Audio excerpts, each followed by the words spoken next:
መሰለ ገብረውት ነኝ። በምልክት ቋንቋው እስከ ዳር አብራን ትቆያለች። በኢትዮጵያ ዛሬ ተጨማሪ 109 ሰዎች የኮሮና ቫይረስ ተገኝቶባቸዋል። በበሽታው የተጨማሪ አንድ ሰው ሕይወት አልፈዋል። በአጠቃላይ በሀገሪቱ ቫይረሱ በምርመራ የተገኘባቸው ሰዎች ቁጥር 3630 ደርሷል። ቫይረሱ በምርመራ የተገኘባቸው ሰዎች ከ1 እስከ 78 ዓመት የዕድሜ ክልል የሚገኙ 60 ወንድና 49 ሴቶች መሆናቸውን የጤና ሚኒስቴር አስታውቋል። ተጨማሪ 118 ሰዎች ከበሽታው አገግመዋል። አጠቃላይ ከበሽታው ያገገሙ ሰዎች ቁጥርም 738 ደርሰዋል። በበሽታው የተጨማሪ አንድ ሰው ሕይወት ያለፈ ሲሆን እስካሁን በአገሪቱ በሽታው ሕይወታቸው ያለፈ ሰዎች ቁጥር 61 ደርሰዋል። በቫይረሱ ከተያዙ ሰዎች መካከል በአሁኑ ሰዓት ጽኑ ሕሙማን መካተያ ውስጥ የሚገኙት 32 ናቸው። በአሁኑ ጊዜ ኮሮና ቫይረስ በሽታ በህብረተሰቡ ውስጥ እየተሰራጨ መሆኑን ያስታወቀው የጤና ሚኒስቴር ማንኛውም የቀብር ስነ ስርዓት ውስን የቤተሰብ አባላት በተገኙበት በጥንቃቄ በመፈጸም የበሽታውን ስርጭት መግታት እንደሚገባም አሳስበዋል። ፕሬዝዳንት ሳህለወርቅ ዘውዴ ኢትዮጵያን በተለያዩ ሀገራት ለሚወክሉ አምባሳደሮች ሽኝት አደረጉ። ፕሬዝዳንት ሳህለወርቅ ዘውዴ በሽኝት ስነ ስርዓቱ ላይ አምባሳደሮቹ የኢትዮጵያና ኢትዮጵያን ጥቅምና ክብር የሚያስጠብቁ ስራዎች እንዲሰሩ አሳስበዋል። ሽኝት የተደረገላቸው አምባሳደሮች በበኩላቸው ሀገር የሰጠቻቸውን ኃላፊነት ለመወጣት ዝግጁ መሆናቸውን አስታውቀዋል። በብሔራዊ ቤተ መንግስት የተካሄደውን ስነ ስርዓት ተከታተሉ ሪፖርተራችን ብሩክ ተስፋዬ ተከታዩን ዘገባ አዘጋጅቷል። በብሔራዊ ቤተ መንግስት ኢትዮጵያን በተለያዩ ሀገራት ለሚወክሉ አምባሳደሮች በኢፌዴሪ ፕሬዝደንት ሳህለወርቅ ዘውዴ የሥራ መመሪያ ተሰጥቷቸው ሽኝት ተደርጎላቸዋል። ፕሬዝደንት ሳህለወርቅ ዘውዴ በሥነ ሥርዓቱ ላይ በሰጡት የሥራ ስምሪት አምባሳደሮቹ የኢትዮጵያንም ሆነ የኢትዮጵያውያንን ጥቅምና ክብር እንዲጠበቅ አጥብቀው እንዲሰሩ አስገንዝበዋል። አገራችን ያለችበትን ሁኔታና ለእድገቷ የሚያስፈልገንን ነው ሁሌ ይዘን ሰንቀን መጓዝ ያለብን። የምትወክሉት ኢትዮጵያን ነው። የምትወክሉት የኢትዮጵያን መንግስት ነው። ሌላ አይነት ውክልና የለም። በምንኖርበትም ሀገር ኮሚኒቲው ኢትዮጵያዊ፣ በትውልድ ኢትዮጵያዊ፣ ከዚህ ሀገር የተወለደ ወይ ከዚህ ሀገር ከተወለደ ሰው የተወለዱ ሁሉ የኛ ናቸው። እነሱን ማስተባበር፣ መርዳት፣ የተሰደዱትን፣ የታሰሩትን፣ በሆስፒታል ያሉትን፣ ትልልቅ ቦታ ያሉትን ሁሉ ማስተባበር ይጠበቅብናል። የውጭ ጉዳይ ሚኒስትሩ አቶ ገዱ አንዳርጋቸው በበኩላቸው አምባሳደሮቹ ለሚያደርጉት ዲፕሎማሲያዊ እንቅስቃሴ መስሪያ ቤታቸው አስፈላጊውን ድጋፍ እንደሚያደርግ አብራርተዋል። አምባሳደሮች በምትመደቡበት ሀገር የሀገራችንን ብሔራዊ ጥቅሞች ለማስጠበቅ ለምታደርጉት ዲፕሎማሲያዊ እንቅስቃሴ በራሴና በሚኒስቴር መስሪያ ቤቱ ሁሉን አቀፍ ድጋፍ የምናደርግ መሆኑ በዚህ አጋጣሚ እየገለጽኩ እንኳን ደስ ያላችሁ ለማለት እወዳለሁ። ያነጋገርናቸው አምባሳደሮች የተጣለባቸውን ኃላፊነት ለመወጣት እንደሚሰሩ ገልጸዋል። ከሱዳን ጋራ ዘርፈ ብዙ ግንኙነት፣ የኢኮኖሚ፣ የፖለቲካ ትብብር አለን። የህዝብ ለህዝብ ግንኙነትም እንደዚሁ ከሱዳን ጋር ታሪካዊ ግንኙነት አለን። በርካታ ዜጎቻችን ሱዳን ውስጥ ይኖራሉ። ስለዚህ አንደኛ የእነዚህ ዜጎቻችንን መብት በማስጠበቅ ረገድ ድጋፍ ማድረግ መስራት ይጠበቃል። ገነባ ቢሆንም ከዚህ ግድብ ሱዳንም ሆኑ ግብጽ ከፍተኛ ጥቅም እንደሚያገኙበት የሚካድ አይደለም። ይህንን ሱዳናውያን ምሁራን፣ ታዋቂ ግለሰቦች፣ ማህበረሰቡ ይህንን እውነታ በስፋት እንዲረዳው ይታወቃል። ጉዳዩ ግን በስፋት እየተረዳ ለፕሮጀክቱ ፍጻሜ ድጋፍ የሚያደርግበት ሁኔታ እንዲመቻች እንዲጠናከር እንሰራለን። ሀገራችን ብዙ ነገር ነው የምትፈልገው። ብዙ የሚያጓጉ ነገሮች ስላሉ ያ ዳር እንዲደርስ ለመስራት እጥራለሁ። ከዛም በተጨማሪ ደግሞ ዜጎቻችን በአካባቢ ያሉ ዜጎች ራሳቸውን ጠቅመው አገራቸውን እንዲጠቅሙ ለማድረግ የበኩሌን አደርጋለሁ። የሀገሬን ገጽታ በጥሩ መልኩ ለመገንባት ብዙም መታወቅ ያለበት ነገር ስላለ ስለ ሀገራችን ለመገንባትና ትብብሮችን ለማጠናከር እሰራለሁ። ጠቅላይ ሚኒስትር አብይ አህመድ ከካናዳ ጠቅላይ ሚኒስትር ጀስቲን ትሩዶ ጋር በስልክ ተወያይተዋል። ከካናዳ ጠቅላይ ሚኒስትር ጀስቲን ትሩዶ ጋር በነበረን የስልክ ውይይት የሁለቱን ሀገራት ሕዝቦች ከኮቪድ-19 በኋላ ለሚፈጠረው የዓለም ሁኔታ ለማዘጋጀት ዓለም አቀፋዊና የተቀናጀ አመራር እጅግ አስፈላጊ እንደሆነ ተነጋግረናል ብለዋል ጠቅላይ ሚኒስትር አብይ አህመድ።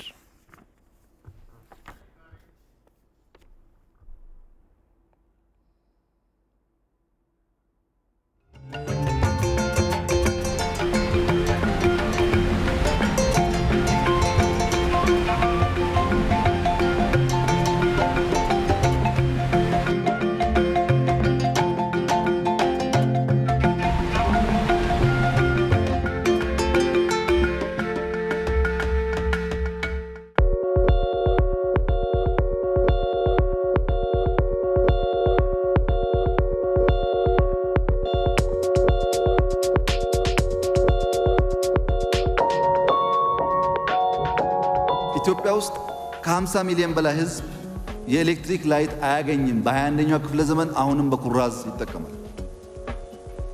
ዛሬም የኢትዮጵያ እናቶች ወገባቸው እስኪጎብጥ ለማመን የሚከብድ እንጨት ተሸክመው ልጆች ያስተምራሉ። እኛ ወገባችን የእናቶቻችን ወገብ አይጉበጥ፣ ኤሌክትሪክ ላይት እናገኝ ማለት ቤዚክ መብት እንጂ ሌሎች መጉዳት አይደለም። የግብፅ ወንድሞቻችን ከ98% በላይ ኤሌክትሪክ ላይት ያገኛሉ። ማደግ እንፈልጋለን። ይህን ፍላጎቶችን የሚችል ሰው አቅም ያለው ጎረቤትም ሩቅም ያግዘን። ማገዝ ካልቻለ ይተወን። ተፍጨርጭረን መለወጥ እንፈልጋለን። መጉዳት አንፈልግም ሌላ ኃይል።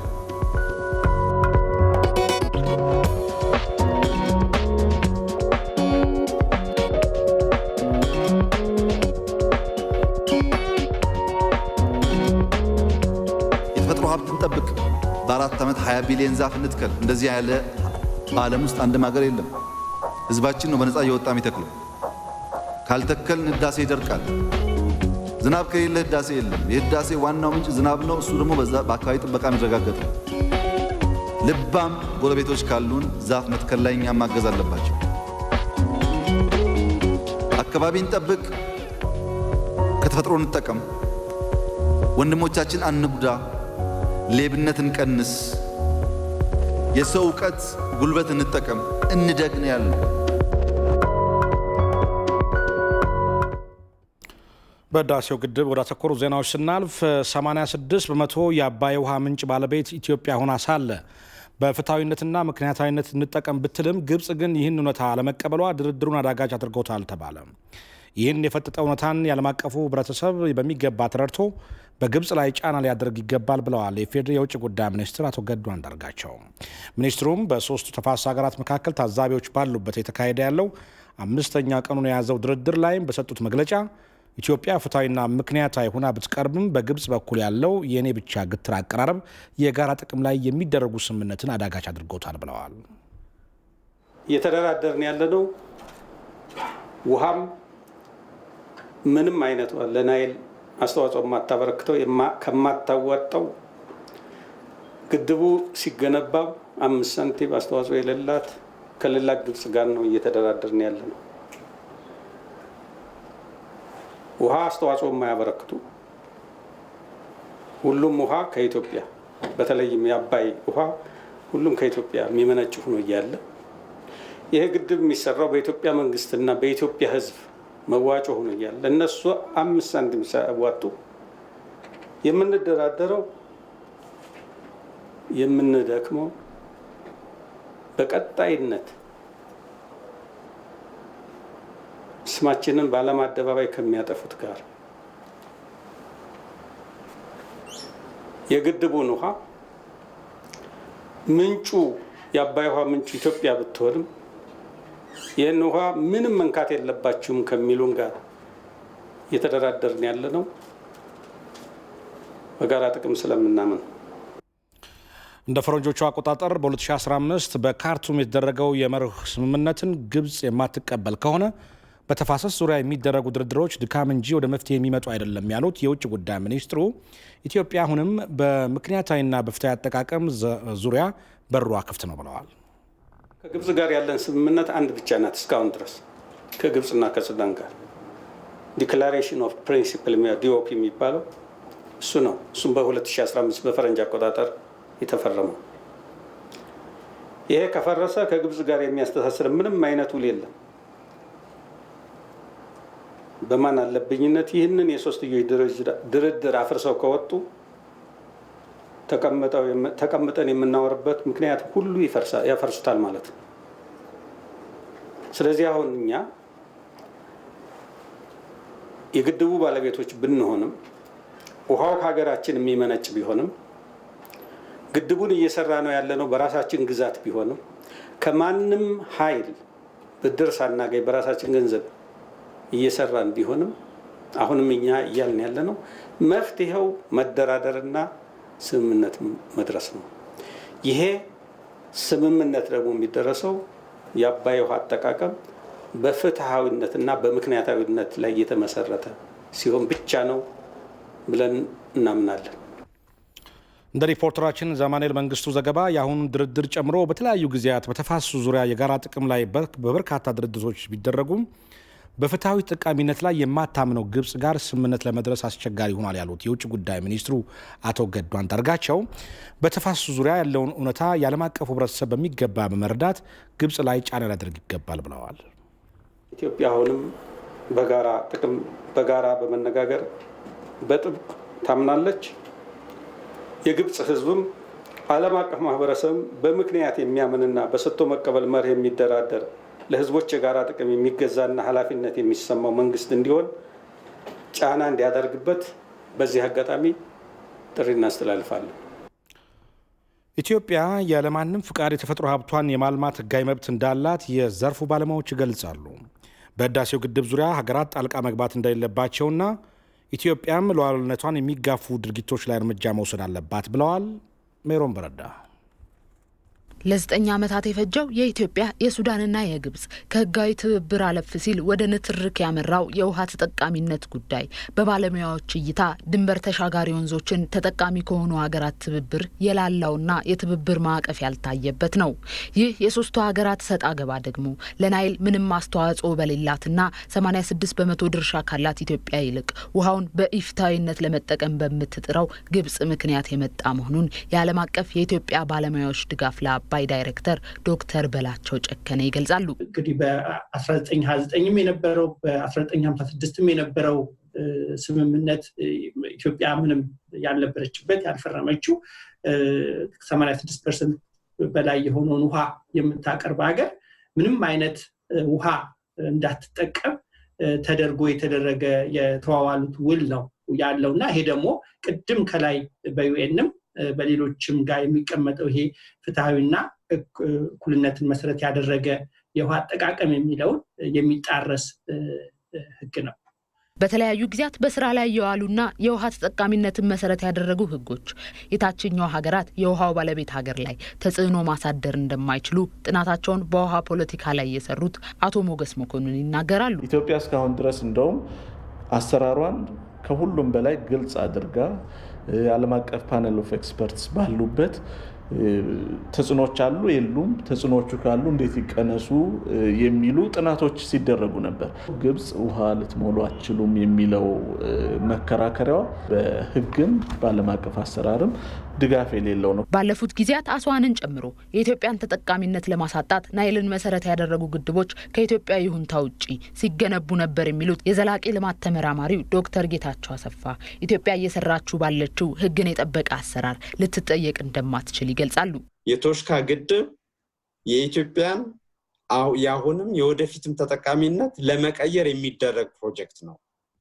ስለዚህ ኢትዮጵያ በዚህ ጉዳይ ላይ ያላትን ተቃውሞ ትገልጻለች ብለው ነበር። ግን ግብጽ ሰማች? በወቅቱ አልሰማችም። ስለዚህ ኢትዮጵያ በመሰረቱ ማንንም ሳታስፈቅድ ማልማት ትችላለች። ጥሩነቱ ግን ኢትዮጵያ እያደረገችው ያለችው በማንኛውም መድረክ በዓለም አቀፍ መድረክ በፍርድ ቤትም ይሁን ኢትዮጵያ ማድረግ የሚገባትን ህግ ያልጣሰ አካሄድ ነው እየሄደች ያለችው። የኢትዮጵያ ሀብት የሆነውን አባይን በጋራ ለመጠቀም በሀገራቱ መልካም ፍቃድ ላይ የተመሰረተ ትብብር ተመራጩ መንገድ ነው የሚሉት ባለሙያዎቹ፣ ለኢትዮጵያ ደግሞ ሉዓላዊነቷን ማስከበር አማራጭ የሌለው ምርጫ ስለመሆኑም ይገልጻሉ። በዓለም ላይ 200 የሚደርሱ ድንበር ተሻጋሪ ወንዞችን በጋራ ለመጠቀም ፍትሐዊ ተጠቃሚነትን መሰረት ያደረጉ 600 ስምምነቶች ተደርገዋል። የኢትዮጵያ የሱዳንና የግብጽ የሶስትዮሽ የድርድር ሂደትም በውሃ ስምምነት ሂደት አዲስ ታሪክን የሚፈጥር አሊያም 601ኛው የስምምነት ማዕቀፍ ሆኖ መቋጨቱ ግን አይቀሬ ነው። ታላቁ የኢትዮጵያ ህዳሴ ግድብ የኢትዮጵያና የሱዳን ህዝቦችን ይበልጥ የሚያስተሳስር ፕሮጀክት እንደሆነ ተገለጸ። የህዳሴው ግድብ የአፍሪካ ልማት አካል በመሆኑ ለኢትዮጵያ ብቻ ሳይሆን ለቀጠናው እድገትም የጎላ ሚና እንደሚጫወት ተገልጿል። እየሞጎስ ከአባይ ወንዝና ከታላቁ የኢትዮጵያ ህዳሴ ግድብ ባሻገር ኢትዮጵያና ሱዳን ከህዝብ ለህዝብ እስከ መንግስት ከኪነ ጥበብ እስከ ፖለቲካ የዘለቀና ዘመናትን ያስቆጠረ ግንኙነት አላቸው። በኢትዮጵያ የቤንሻንጉል ጉሙዝ ክልል፣ በሱዳን ደግሞ የብሉ ናይል ስቴት በሚጋሩት ድንበር ያለው የህዝብ ለህዝብ ግንኙነት ሁለቱን ሀገራት ግንኙነት ጥብቅ ትስስር የሚያሳይ ነው ይላሉ ቀድሞ በቤንሻንጉል ጉሙዝ ክልል አመራር የነበሩትና አሁን የዲሞክራሲ ስርዓት ግንባታ ማስተባበሪያ ማዕከል ኃላፊ አቶ ሙሳ አህመድ።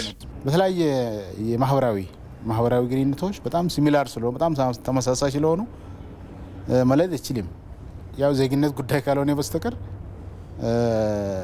እኔ ሱዳን ማዶ ተሻግሬ ቢሄድ እዛ ካለው ሱዳኔ በተለይ ከብሉ ናይል ስቴት ከሚኖረው ህዝቦች ጋር በቀላሉ አትለይም። በአፍሪካ ኢኮኖሚ ልማትና ሰላም ላይ ተንታኝ የሆነው ሱዳናዊ ጸሐፊ መኪያል ሙግራቢ ኢትዮጵያና ሱዳን የጠበቀ ወዳጅነት እንዳላቸው ይገልጻል።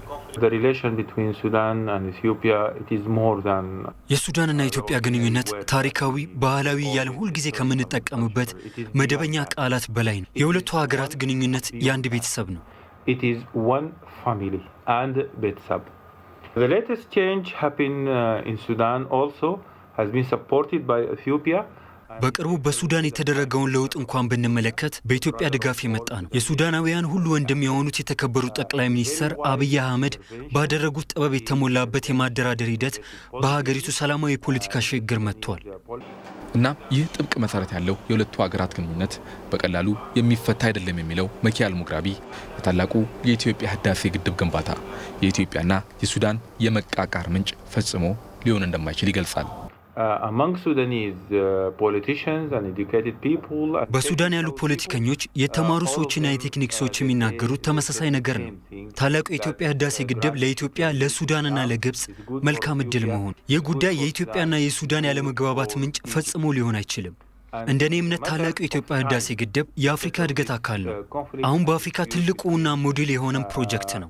ታላቁ የኢትዮጵያ ህዳሴ ግድብ ሲጠናቀቅ ለቱሪስትም ሴንተር ትልቅ ፋይዳ ሲኖረው ሱዳኖች ጎረቤትም ስለሆኑ ለህዳሴ ግድብም ቅርብ ስለሆኑ የበለጠ እዛ ላይ መጥቶ ሚዝናኑበት መጥቶ የተለያዩ አድቫንቴጅ የሚያገኙበት፣ ይሄ ደግሞ ለህዝቦቹ ግንኙነት በጣም ትልቅ ፋይዳ ይኖረዋል።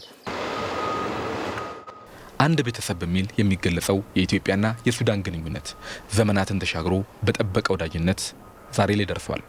በ2015 ዓ.ም እንደሚጠናቀቅ እቅድ የተያዘለት ታላቁ የኢትዮጵያ ህዳሴ ግድብ ደግሞ የኢትዮጵያና የሱዳን ሌላኛው የግንኙነት ማዕዘን እንደሚሆን ይጠበቃል።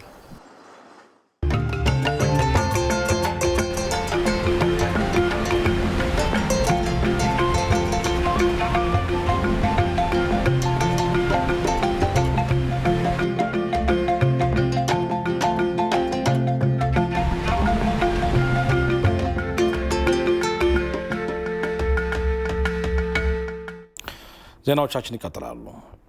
በሴቶችና ህጻናት ላይ እየደረሱ ስለሚገኙ ጥቃቶች አፋጣኝ ፍትህ ለመስጠት የሚመለከታቸው የህግና ፍትህ አካላት እንዲሁም ህብረተሰቡ ትኩረት ሊሰጡ እንደሚገባ ጠቅላይ አቃቤ ህግ ወይዘሮ አዳነች አቤቤ ተናገሩ።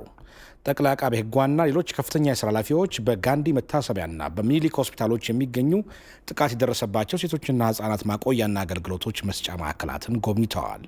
ፋሲካ ያለ ከ8 ዓመታት በላይ ያስቆጠረው በጋንዲ ሆስፒታል የሚገኘው ይህ ማዕከል ጥቃት የደረሰባቸውን ህጻናት ከስነ ልቦና ጀምሮ የህግና ፍትህ አገልግሎቶችን በአንድ ማዕከል እንዲያገኙ የሚያስችል ነው። በዚህ ዓመትም ጥቃት ለደረሰባቸው ከ700 በላይ ሰዎች አገልግሎት ሰጥቷል።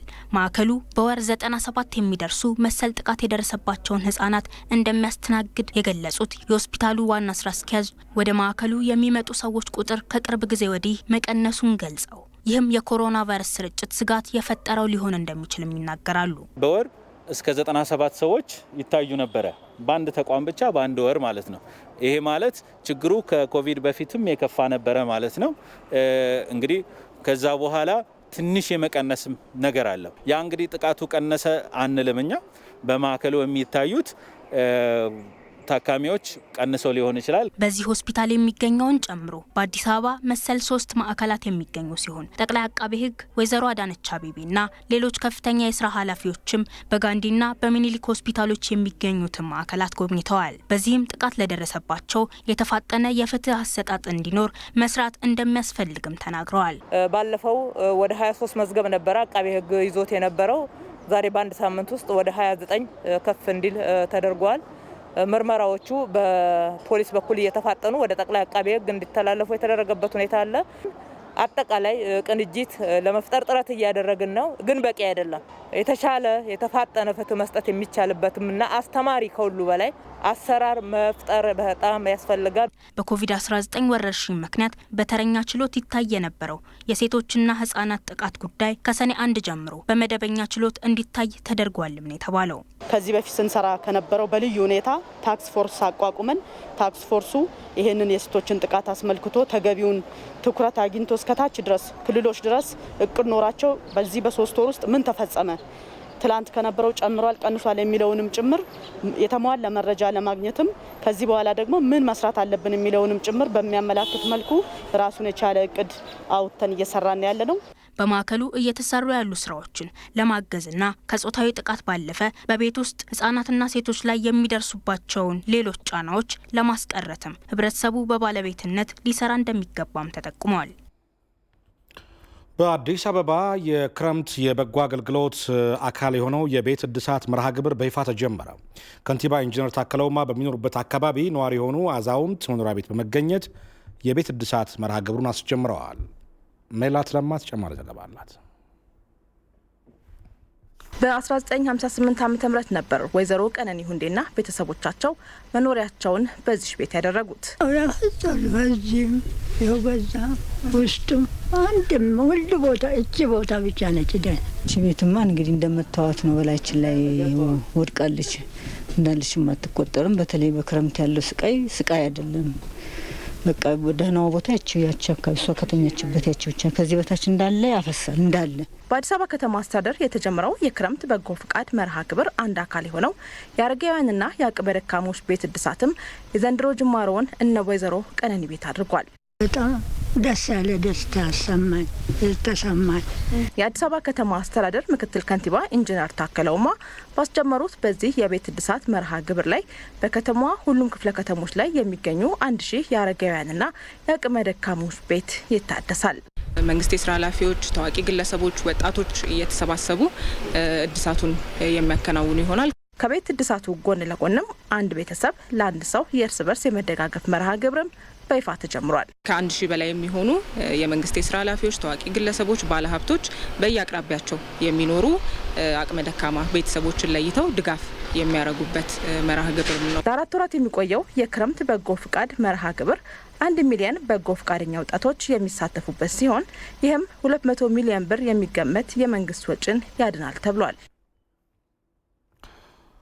የአፍና የአፍንጫ መሸፈኛ ጭንብል ምርቶች ከውጭ እንዲያስገቡ ታስበው ከ80 በላይ ለሚሆኑ አስመጭና ላኪዎች የብቃት ማረጋገጫ ፍቃድ መስጠቱን የኢትዮጵያ ምግብና መድኃኒት ባለስልጣን ገለጸ። የአስቸኳይ ጊዜ አዋጅ አፈጻጸም መርማሪ ቦርድ የኮሮና ወረርሽኝን አስመልክቶ የኢትዮጵያን ምግብና መድኃኒት ባለስልጣን መስሪያ ቤትን የስራ እንቅስቃሴ ተመልክቷል። በምልከታውም ወቅት የአፍና የአፍንጫ መሸፈኛ ጭንብሎች ጥራትን፣ የመድኃኒት አቅርቦትና ስርጭት ተደራሽነትንና የኮንትሮባንድ ንግድን የተመለከቱ ጥያቄዎች በመርማሪ ቦርዱ አባላት ተነስተው ምላሽ ሰጥቶባቸዋል። የኢትዮጵያ ምግብና መድኃኒት ባለስልጣን ዋና ዳይሬክተር ወይዘሪት ሃይራን ገርባ በሆስፒታሎች የመድኃኒት አቅርቦትና ስርጭት ክፍተት እንዳይፈጠር ከሚመለከታቸው የመንግስት ተቋማት ጋር በቅንጅት እየሰሩ መሆኑን ተናግረዋል። በሁሉም ክልሎች የመድኃኒት አቅርቦትና ስርጭት ላይም አስፈላጊ ክትትልና ቁጥጥር እየተደረገ እንደሆነም ገልጸዋል። በህገ ወጥ መንገድ ወደ ሀገር የሚገቡ የመድኃኒት ምርቶችን ለመከላከል በሀገሪቱ መውጫና መግቢያ ኬላዎች ላይ ከገቢዎችና ጉምሩክ ከፖሊስና ከጸጥታ አካላት ጋር ተባብረው እየሰሩ እንደሆነ ዋና ዳይሬክተሯ ጠቁመዋል። ዘርፉ ከባድ ወንጀል የሚፈጸምበትና የወንጀል ስልቱም ከጊዜ ወደ ጊዜ የሚቀያየር እንዲሁም የረቀቀ በመሆኑ ተቋሙ የራሱ የፖሊስ ኃይል የሚያስፈልገው እንደሆነም ተናግረዋል። በሌላ በኩል ኮሮናን ለመከላከል በአገር በቀል መድኃኒቶች ላይም ኮሚቴ ተዋቅሮ ሳይንሳዊ ምርምር የተደረገ እንደሆነም ዳይሬክተሯ ጠቁመዋል። የመርማሪ ቦርድ አባላት ህገወጥ የመድኃኒት ዝውውር ላይ ትኩረት ሊሰጠው እንደሚገባ ነው ያሳሰቡት። የአስቸኳይ ጊዜ አዋጅ አፈጻጸም መርማሪ ቦርድ ሰብሳቢው አቶ ጴጥሮስ ወልደሰንበት በበኩላቸው ተቋሙ በመድኃኒት አቅርቦትና ስርጭትና ኮሮናን ለመከላከል በሚመረቱ የጭንብል ምርቶች ላይ ጥራት ላይ የበለጠ ትኩረት ማድረግ እንዳለበት አሳስበዋል። የተቋሙን የላቦራቶሪ ማዕከል በተመለከተም በጀትን ጨምሮ ያሉት ችግሮች እንዲፈቱና አገልግሎቱን እንዲጀምር ከሚመለከታቸው አካላት ጋር ቦርዱ የሚመክር እንደሆነም አቶ ጴጥሮስ አስረድተዋል። ከህዝብ ተወካዮች ምክር ቤት ያገኘነው መረጃ እንዳመላከተው ከዚሁ ጋር በተያያዘ በተለይ በዚሁ ጉዳይ ላይ በአራት ማዕዘን የዜና ወጃችን ስቱዲዮ ተገኝተው ተጨማሪ መረጃ የሰጡን የኢትዮጵያ ምግብና መድኃኒት ቁጥጥር ባለስልጣን ዋና ዳይሬክተር ሄራን ገርባ ወደ ሀገር ውስጥ የሚገቡ የአፍና የአፍንጫ መሸፈኛ ጭንብሎች ደህንነትና ጥራታቸው የተረጋገጠ መሆኑን ነው የገለጹት። ደህንነታቸው እየተረጋገጠ ነው ወደ ሀገር የሚገባው። በተለይ ደግሞ የሶስተኛ ወገን የጥራት ማረጋገጫ ትልልቅ ተቋማት እንደ የአሜሪካዊ FDA እና የአሜሪካ የጥራት ማረጋገጫ ተቋማት ያረጋገጧቸውን የእነዚህን የማረጋገጫ ሰርተፊኬቶች የያዙ ግብአቶች ናቸው ወደ ሀገር የሚገቡት። በቀጣይ ግን በራሳችን አቅም እንዲኖረን ይሄ ቫይረስ ያው ተለዋዋጭ ባህሪ ስላለው ሁለተኛም ቁጥሩም እየጨመረ ስለሚሄድ በሀገር ደረጃ አቅም ማጎልበት በጣም ወሳኝ ስለሆነ በረዥም ጊዜ የራሳችን ላቦራቶሪ ሊኖረን ስለሚገባ በተለይ እነዚህ ጭንብሎችን ቴስት የማድረግ ይሄንን አቅም ለማጎልበት ስራዎችን መስራት የጀመርን እንደሆነ በዚህ አጋጣሚ እናሳውቃለን። ይሁን እንጂ ማስተንፈሻ ያላቸውን የአፍና የአፍንጫ መሸፈኛ ጭንብሎች ለኮሮና ቫይረስ መከላከያ ህብረተሰቡ መጠቀም እንደሌለበትም አሳስበዋል ዋና ዳይሬክተሯ። ማስተንፈሻ ያላቸው ማስኮች ግን ራሳችንን ብቻ ነው የሚጠብቁት፣ ሌሎችን አይጠብቁም። ይሄ ማለት ምን ማለት ነው? ከኛ የምንተነፍሰው አየር ፊልተር ሳይደረግ ወደ ውጭ ይወጣል። እነዚህ ማስተንፈሻ ማስኮች ከዚህ ቀደምም ጥቅም ላይ የሚውሉት አቧራ ጀነሬት የሚያደርጉ ወይም አቧራ የሚፈጥሩ ኢንዱስትሪዎች እንደ ማይኒንግ ላይ ማዕድን ማውጫ ተቋማት ላይ ቴክስታይል ወይም ጨርቃጨርቅ ኢንዱስትሪዎች ላይ ሰዎች የአጠቃላይ አቧራና ሌሎች ብናኞች ተጋላጭ እንዳይሆኑ ለማድረግ የምንገለገልበት ማስክ ነው እንጂ ኮሮናን ለመከላከል ወይም አጠቃላይ ማህበረሰቡ ሊጠቀምበት የሚገባለም። እዚህ ላይ በጣም ጥንቃቄ መደረግ አለበት። በሰሜን እዝ የአራተኛ ሜካናይዝድ ክፍለ ጦር የሰራዊት አባላት በኩሃ ክፍለ ከተማና እንደርታ ወረዳ በዝቅተኛ የኑሮ ደረጃ ለሚገኙ 100 ወገኖች ድጋፍ አድርጉ። የክፍለ ከተማው አስተዳደር ለተደረገው ድጋፍ አመስግኖ መሰል ድጋፎች ጠናክረው እንዲቀጥሉ ጠይቀዋል። ሙሉጌታ ተስፋዬ በሰሜን እዝ የአራተኛ መካናይዝድ ክፍለ ጦር የሰራዊት አባላት በኩሃና እንደርታ ወረዳ በዝቅተኛ የኑሮ ደረጃ ለሚገኙ 100 ወገኖች የምግብ ግብዓቶችን ደግፈዋል። ድጋፉን በኮሮና ወረርሽኝ ምክንያት በእነዚህ ወገኖች ላይ ኢኮኖሚያዊ ጉዳት እንዳይደርስ ታሳቢ ያደረገ ነው።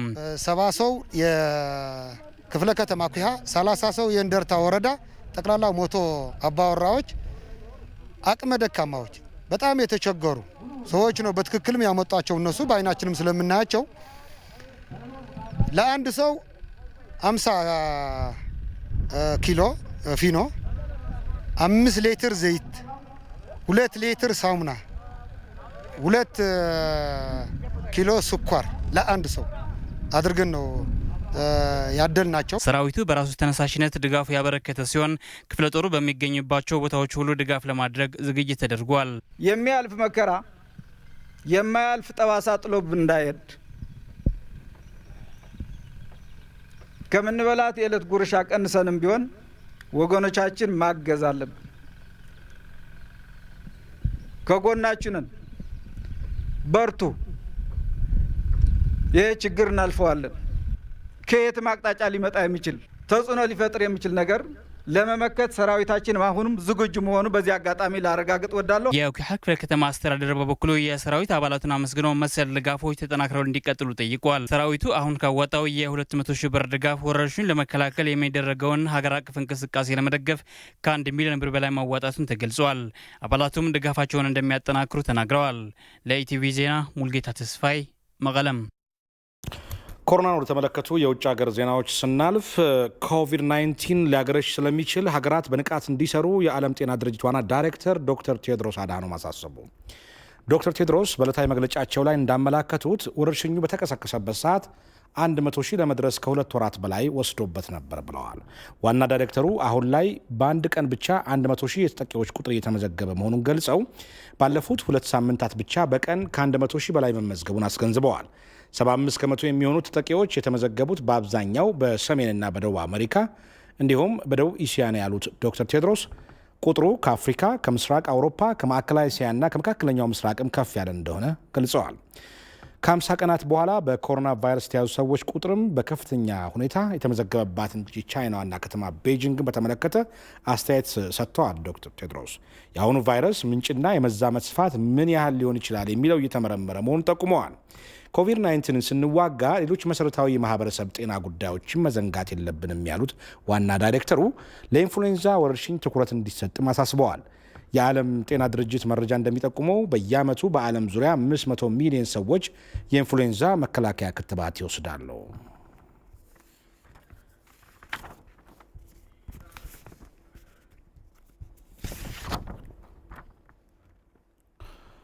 የአውሮፓ ሀገራት በኮሮና ወረርሽኝ ምክንያት ዘግተውት የነበረውን ድንበራቸውን መልሰው በመክፈት ላይ ናቸው። ሀገራቱ በንግድ እንቅስቃሴዎች ላይ አውጀውት የነበረውን ክልከላ በማንሳት ላይ ናቸው። ሳዳት ሙሐመድ ሳይንስ ጨማሪ ያገባሉ። ባለፉት ጥቂት ወራት በኮሮና ወረርሽኝ ምክንያት በአውሮፓ ዝግ ከተደረጉ አዋሳኝ ቦታዎች መካከል በጀርመንና በዴንማርክ መካከል የሚገኘው የመተላለፊያ ድንበር አንዱ ነው። አሁን ላይ እነዚህ ክልከላዎች በመነሳት ላይ ናቸው። በድንበር አካባቢ የሚኖሩ ጀርመናውያን ወደ ዴንማርክ መሻገር የሚችሉ ሲሆን ለጎብኚዎችም ድንበሩ ክፍት ተደርጓል። ምናልባት የጀርመን ዜጋ ካልሆንክ ወደ ዴንማርክ ለመሻገር ምክንያቶች ሊኖርህ ይገባል። ለምሳሌ በጉብኝት የእረፍት ጊዜን ለማሳለፍ ከሆነ ወደ ዴንማርክ ተሻግረ ለ6 ቀናት መቆየት ይቻላል። መሰል ጉዳዮች ዴንማርክ ለመግባት በቂ ሕጋዊ ምክንያቶች ናቸው። ክርስቲያን ባውንድ ለዴንማርክ ቅርብ በሆነ የጀርመን ግዛት ውስጥ በርከት ያሉ ሱፐርማርኬቶችን ያስተዳድራል። በርካታ ደንበኞቹ ከስካንዲኔቪያን ግዛት የሚመጡ ሲሆን ባለፉት ወራት ድንበር በመዘጋቱ ምክንያት ከፍ ያለ ኪሳራ እንደገጠመው ይናገራል። አሁን ላይ ድንበሩ መልሶ በመከፈቱ የንግድ እንቅስቃሴው መልሶ ሊያንሰራራ እንደሚችል ተስፋ አድርጓል። ለኛ ትልቅ ጉዳይ ነው። ድንበሩ ከመጋቢት 13 ጀምሮ ሙሉ በሙሉ ነው የተዘጋው። ያ ማለት ለ3 ወራት ሙሉ በሙሉ ኪሳራ ነው ያስተናገድ ነው። በተመሳሳይ በወረርሽኙ ምክንያት ችግር የገጠመውን ኢኮኖሚ ለማነቃቃት በፓሪስ ሬስቶራንቶችን ጨምሮ የተለያዩ የንግድ ቤቶች ካሳለፍነው ሰኞ ጀምሮ ክፍት እንዲሆኑ የፈረንሳይ መንግስት ፈቅዷል። የአውሮፓ ህብረትም ዜጎች የጉዞ መረጃዎችንና ስለሚከፈቱ ድንበሮች በቂ መረጃ እንዲኖራቸው ሪኦፕን ኢዩ የተሰኘ ፕሮግራም መጀመሩን አስታውቋል። ሪኦፕን ኢዩ ከአባል ሀገራት የሚሰበሰቡ ተጨባጭ መረጃዎችን ለዜጎች በየጊዜው ያደርሳል። በዋነኛነት የጉዞ ክልከላዎችን፣ የማህበረሰብ ጤንነትና የጥንቃቄ እርምጃዎችን አስመልክቶ መረጃዎችን የሚያቀርብ ሲሆን በተጨማሪም በየሀገራቱ ስላለው የቱሪዝም እንቅስቃሴዎች ያሳውቃል። የኮሮና ወረርሽኝ ከተከሰተ ወዲህ ጀርመን ከ200 ሺህ በላይ የሚሆኑ አውሮፓውያን ድንበሯን እንዳያቋርጡ ከልክላለች። አሁን ላይ ጀርመን ለአብዛኛው የአውሮፓ ህብረት አባል ሀገራት ድንበሯን ክፍት አድርጋለች። ወደ ሀገር ውስጥ እንመለስና የአረንጓዴ አሻራ ዜና እንመልከት። የብሔራዊ ሚዲያና የኪነጥበብ ግብረ ኃይል የአረንጓዴ አሻራ ችግኝ ተከላ መርሃ ግብር አከናወኑ። በችግኝ ተከላ ስነ ስርዓቱ ላይም ኮሮናን በመከላከልና ችግኞችን በመትከል ህብረተሰቡ አርአያ መሆን ይገባዋልም ተብሏል። አቤል ሙሉጌታ ተከታትሎታል። የብሔራዊ መገናኛ ብዙኃንና የኪነ ጥበብ ግብረ ኃይሉ የችግኝ ተከላውን ያከናወነው በቦሌ ክፍለ ከተማ ወረዳ 1 ውስጥ በተዘጋጀ ቦታ ላይ ነው። የወረዳው አመራሮች ቦታውን በማዘጋጀትም ለግብረ ኃይሉ አቅርበዋል።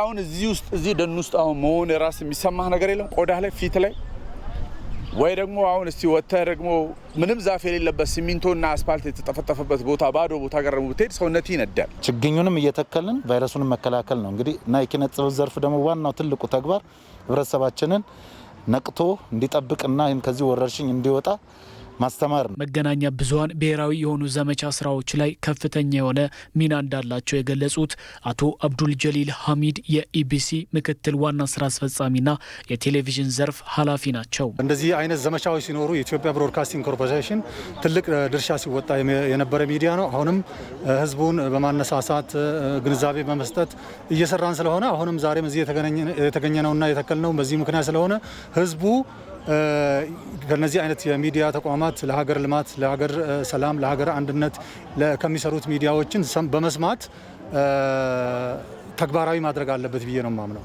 በዝግጅቱ የተሳተፉት የጠቅላይ ሚኒስትር ጽህፈት ቤት የፕሬስ ሰክሬታሪያት ኃላፊ አቶ ንጉሱ ጥላሁን መገናኛ ብዙኃንና የኪነ ጥበብ ባለሙያዎች በተለያዩ ሀገራዊ ጉዳዮች ላይ ግንዛቤን በመፍጠር ትልቅ ሚና እንዳላቸውም ተናግረዋል። ደግሞ ህብረተሰቡን በማስተማር ረገድ ሚና ሊጫወት የሚችለው ሚዲያ ነው። ከዚህ ባሻገር ኪነ ጥበብ ከፍተኛ ኃይል እንዳለው እናምናለን። ህብረተሰብ በማነሳሳት፣ በማሳወቅ፣ በማሳመን እና ባህሪ ለውጥ እንዲያመጣ በማድረግ ረገድ ኪነ ጥበብ ከፍተኛ ሚና አላት። በተለይም እንደዚህ አይነት ችግር በገጠመበት ጊዜ ኪነ ጥበብ የሀገሬውን ህዝብ በማነሳሳት እና ለአንድ ዓላማ እንዲተም በማድረግ ረገድ ከፍተኛ ሚና አላት። የተተከሉ ችግኞችን መንከባከብና ለፍሬ ማብቃትም ተገቢ እንደሆነ ተገልጿል። ችግኙን ዛሬ ተክለን የዛሬ ዓመት የት ነው ብለን የምንጠይቅ ሳይሆን መሆን ያለብን በየጊዜው እየጎበኘን እያየን ውሃ እያጠጣን እንክብካቤ እያደረግን ወረርሽኙን እየተከላከል እንክብካቤያችንን ቀጥለን ለፍሬ ማብቃት አለብን ማለት ነው። በባለፈው ዓመት መረጃዎች እንደሚያሳዩት ከተተከሉት 4 ቢሊዮን ችግኞች 84 በመቶ ያህሉ ጸድቀዋል። ዘንድሮ የሚተከለውን የ5 ቢሊዮን ችግኝ ላይ ሁሉም አሻራውን እንዲያሳርፍም ጥሪ ቀርቧል። ወደ ደቡብ ስናመራ ደግሞ የሀገር ውስጥ ባለሀብት የኢንቨስትመንት ተሳትፎን ለማሳደግ በየደረጃው ምቹ ሁኔታ መፍጠር እንደሚያስፈልግ የደቡብ ክልል ምክትል ርዕሰ መስተዳድር ርስቱ ይርዳው ገለጹ። ምክትል ርዕሰ መስተዳድሩ በጉራጌ ዞን የተለያዩ የኢንቨስትመንት እንቅስቃሴዎችን በመጎብኘት የችግኝ ተከላ አካሂደዋል። ሪፖርተራችን ሚካኤል ገዙ ተጨማሪ ዘገባ አለው። ምክትል ርዕሰ መስተዳድር ርስቱ ይርዳው በጉራጌ ዞን ያሉ የኢንቨስትመንት እንቅስቃሴዎችን ተመልክተዋል። በዞኑ ሶዶ ወረዳ በሶዶ ቢዩ ሁለተኛ ደረጃና መሰናዶ ትምህርት ቤት በመገኘትም ከአካባቢው ማህበረሰብ ጋር ችግኝ ተክለዋል። ክቡር ጠቅላይ ሚኒስትራችን ኢኒሼቲቭ ተቀብሎ በደን ማልማት ስራ ላይ ተክቶ እንዲሰራ ለማበረታታትም እንዳያችሁት የችግኝ ተከላው አድርገናል። የደቡብ ክልል በልግ ዝናብ ቀድሞ ስለሚያገኝ ከሌሎቹ በተሻለ ቀድሞ ስለሚያገኝ ኦልሞስት ከ500 ሚሊዮን በላይ እስካሁን ባለውም ተከላ አካሂደናል። ቀሪው በመኸር ጊዜ እስከ ሐምሌ ነሐሴ ድረስ ተከላው የሚቀጥል ነው የሚሆነው።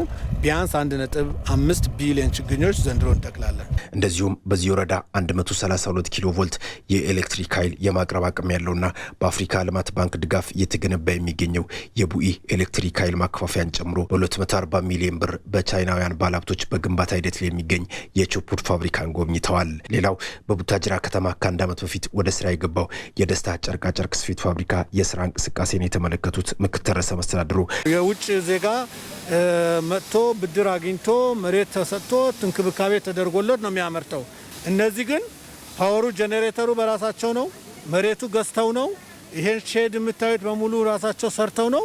ስለዚህ ሪል አልሚ እውነተኛ የኢንቨስትመንት ፍላጎትና ዓላማ ያላቸው እንደዚህ አይነት ትላልቅ ባለሀብቶቻችን መንከባከብ መደገፍ ከመንግስት የሚጠበቅ ጉዳይ ነው። ፋብሪካ ውስጥ የስራ እድል ማግኘት የቻሉ ወጣቶችም የስራ ባህልን ጨምሮ የጨርቃጨርቅ ስፌት እውቀትን ለማግኘት እንደረዳቸው ገልጸዋል።